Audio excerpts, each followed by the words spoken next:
A veure, en el que toca a mi o a la meva família, el meu avi va venir de Castelló a l'any 1905 o 6, tenia 2 o 3 anys. La meva àvia va venir de l'Aragó quan en tenia 12, els altres eren catalans, però de la meva àvia, que era catalana, de Girona, el seu pare ja va venir de Castella l'any 1800 i no sé quan.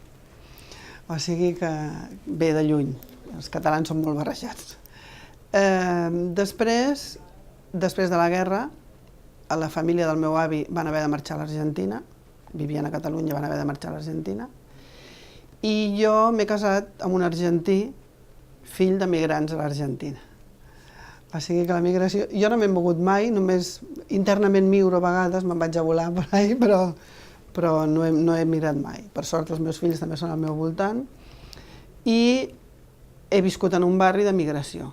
Les onades de la migració al barri de la Marina han anat arribant en tongades, primer a l'any 6 o 7, quan es va començar a projectar la muntanya Montjuïc, l'exposició, als anys 20, després als anys 50, als anys 70, i ara des de fa 15 anys el meu barri és una barreja de coses, hi ha de tot.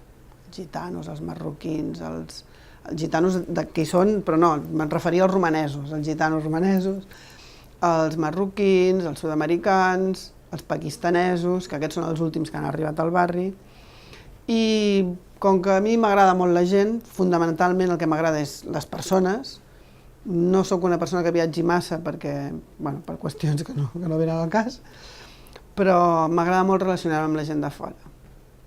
O sigui que jo, quan mires amb una persona als ulls, no t'hi fixes si ve de fora o de dintre, amb quin idioma parla ni de quin color té els cabells. O sigui que, igual que nosaltres, la meva família ha sigut d'unió d'altres llocs, doncs els meus fills són amb gent d'aquí, però podien haver estat amb persones d'altres llocs. A dins de la família hi ha parents meus que estan emparentats amb persones de l'estranger també.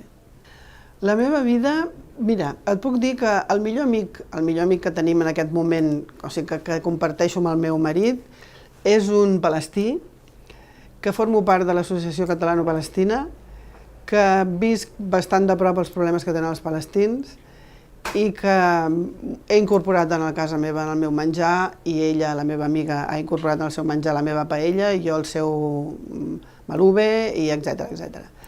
Després et puc dir que tinc molt bona relació amb una parella de xinesos que tenen un restaurant al costat nostre, que ens n'anem a sopar a diferents llocs, que compartim moltes alegries, de la seva família, de la meva, i realment la persona que es tanca amb el que només té al voltant no serà mai una persona sencera, perquè si no coneixem tot el que tenim a la volta del món, en realitat la Terra és casa nostra i tots som iguals. Això és una cosa que s'ha de tenir molt en compte i jo penso que m'he enriquit molt de totes aquestes persones que he tingut sempre al meu voltant.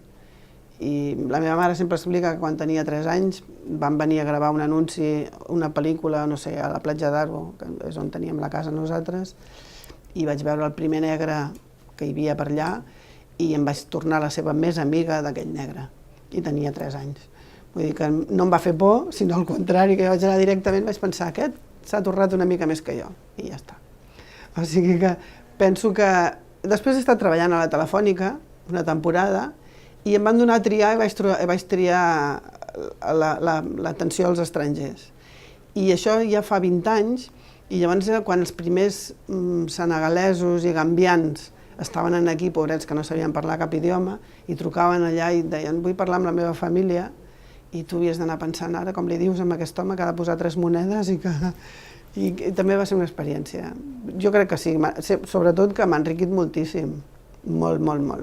I després tinc un amic jueu que viu als Estats Units i és així com s'ha de ser, perquè els del costat de casa són de casa, poca cosa aporten. Sí que aporten, però et diuen, com va el dematí, què has anat a comprar, què? Te'n recordes quan eren petites? I això sempre es queda en el mateix lloc.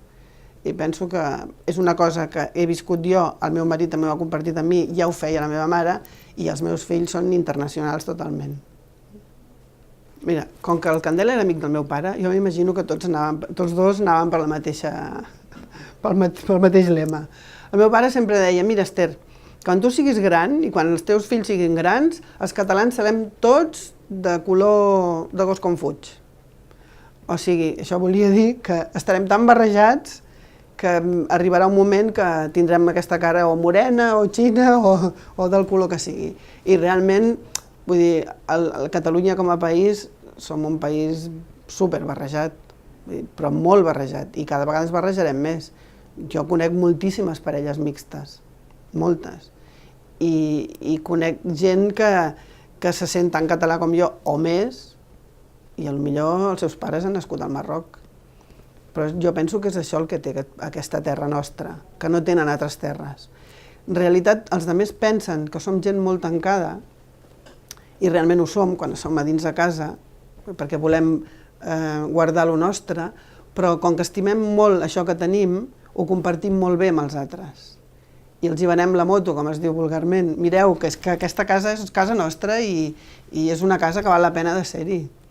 Jo tinc la casa a Castell d'Aro, i Castell d'Aro és un poble molt tancat, però tothom que hi porto allà li dic, mira que bé s'està aquí, veus aquesta aigua i veus aquesta... I és molt difícil que si tu comparteixes, i ho faig jo, i penso que ho fan més del 50% dels catalans, no? Mira que és maco això, i quan te'n vas a l'Empordà i veus aquella gent que és super tancada i que miren a la gent així amb aquella cara, i quan portes mitja hora parlant amb ells ja ho estan compartint tot amb tu, doncs realment tenim una mala premsa, però en realitat tenim una sang fresca sempre, perquè la sang, perquè siguem més guapos, més alts, més intel·ligents, més tot, ens hem de barrejar, perquè si no l'endèmic sempre és una cosa que acaba molt malament. I jo penso que, bueno, doncs aquesta visió que tenia el Paco, tenia una visió de futur molt gran, i si no ens l'espatllen, doncs podem continuar per aquí, perquè és com ha de ser, si no acabarem molt malament.